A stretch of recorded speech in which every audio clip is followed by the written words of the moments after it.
Okay, everyone, this week we'll be looking at Unit 9, Notes number 2.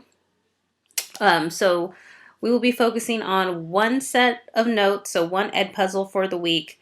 Last week I gave you guys one assignment in wraps as we're trying to ease into things. You know, we're supposed to assign 1 to 2 assignments this week, so I'll probably give you 2 assignments this week, but they won't be crazy. You'll have your wraps to do. And then also key terms. So it's probably going to be a key term assignment and then maybe like some questions. And then next week is our spring break, so we won't have work to do next week. And so a few notes about things that are going on. On Tuesday, the school board's supposed to meet. They're supposed to decide whether or not the school will be in session at all. If we will come back on May 4th, or we will be closed for the rest of the school year. Most school districts have already closed for the school year, decided that they are not going to reopen. Both my kids' school they've already decided that. My husband's school district has already decided that. So no official decision has been made, but it is looking like we will be finishing the year online. So make sure if you are having questions, you reach out. I will also be updating the gradebook again with last week's work. And so for the first 2 weeks of online work, we weren't supposed to kind of give zeros if you didn't do the work. But now we will be, actively grading like we were in the classroom. So if there was stuff you didn't do last week, instead of just leaving it blank, I will be inputting a 0. But one thing I will be flexible on is if you didn't do it those first few weeks, but you do it now, I will put in the scores for you. So just make sure if you are making up late work, because once I grade it, I won't go back and look at it. So just email me, let me know you got caught up, and then I'll input your scores. Okay, so today we are looking at Kennedy's foreign policy. We're going to be looking at the Bay of Pigs invasion in Cuba, the Berlin Wall, and also the Cuban Missile Crisis. So the Kennedy Doctrine. JFK felt Ike had not done enough to keep communism from the third world. Poorer nations in Asia, Africa, Latin America were warming to communism. And so, for example, Cuba had fell to communism in 1959. So he's being a little critical of Eisenhower and the Eisenhower regime. And so, fearful of nuclear Armageddon, JFK decided to kind of refine the Cold War policy. And so some of the Cold War policies under Eisenhower, of course, still continuing with containment. Also this idea of brinkmanship, that we have nuclear weapons, we're going to threaten to use nuclear weapons to kind of keep other countries in check, specifically the Soviet Union. But if we have them, they have them. That can just mean that we both launch nuclear weapons on each other. So another name for brinkmanship was mutually assured destruction, also known as MAD. The idea that you have weapons, nukes, they have nukes, but if you both launch them, you're both just going to destroy each other. So first thing he changes is that he turns away from this idea of MAD, mutually assured destruction, that I'm going to threaten to use my nukes as you have nukes. And he advocated for a more flexible response, like negotiate, let's have some actual real, try to figure things out, not just go to our nuclear weapons as, first option. He built up conventional military to allow for non-nuclear solutions to minor conflicts. So again, trying to de-escalate. Yes, we still have our military, we still want to use our military, but we aren't just going to our nuclear weapons first. Number 3, he developed elite special military forces, aka the Green Berets, for covert operations. So kind of stepping up more, gaining intelligence, spying, learning what people are doing as a way to get the upper hand. Before long, Kennedy's new policy towards the Soviets would be put to the test. Khrushchev sensed Kennedy's youth as a weakness. Remember, Khrushchev took over for Stalin. He's now the leader of the Soviet Union. Khrushchev would test Kennedy with aggressive new global advances. JFK would deal with the crises that could mean nuclear war. And it started with the Bay of Pigs invasion. And so the textbook handout that I attached to your assignment last week, you guys read already about, or you should have read about, the Bay of Pigs invasion. And so one thing to, if you didn't read about it last week, is that Cuba is only about 90 miles off the coast of Florida. So it's very close to the United States. So that plays a big impact on what type of government they have, what's going on in their country, and that it can directly affect the United States. So the Cuban Dilemma. In 1959, communist rebel Fidel Castro seizes control of Cuba. And so again, major problem here is that he is communist. He wants to establish a communist regime. So normally we don't really care too much about what's going on in other countries, but when a country that's 90 miles off our coast gets taken over by a communist rebel, that they have strong ties to the Soviet Union, that concerns us. Our ears perk up. So here's a photo of Fidel Castro and Nikita Khrushchev. And so, Cuba, USSR, very chummy with one another. We don't like the fact that they're friends and that Cuba is so close to us. We see that as a major potential threat. Castro relied heavily on Soviet aid, which made Cuba a major threat to on the U.S. doorstep. In 1961, JFK approves a plan to invade Cuba with CIA trained Cuban exiles, known as the Bay of Pigs. So a little background on the Bay of Pigs is that this plan started under Eisenhower. So in 1959, once Fidel Castro came to power, the CIA, Eisenhower, they initiated the start of this plan to train exiles that had fled Cuba. The idea was that we train these exiles, they go back to Cuba, we're supplying them with armor, military gear, and that they would raise a revolution. The people of Cuba would rise up and join with them to take down Castro and his regime. So that's how the plan would go if everything worked out correctly. However, the plan fails miserably as everything breaks down and the exiles are killed or captured. So Cuba figured out something happened, that they knew that the U.S. was coming. They were waiting for the exiles. They were captured. And so it is just really embarrassing for the U.S.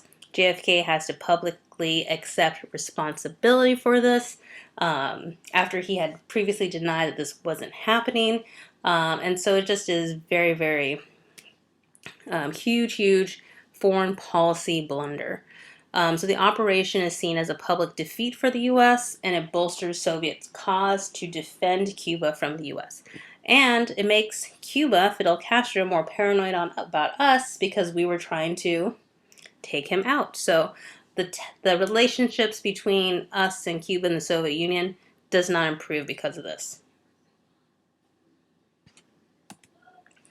Khrushchev decided to push hard after the American blunder at the Bay of Pigs. JFK and Khrushchev met in Vienna, Austria. Khrushchev aggressively tests Kennedy's youth and inexperience. He threatens to blockade West Berlin, and JFK refuses to back down. And so basically, like with Stalin and the Berlin airlift, Khrushchev wants the Western influence in Berlin out. He doesn't want American influence there. Kennedy says no. So this leads us to Berlin divided.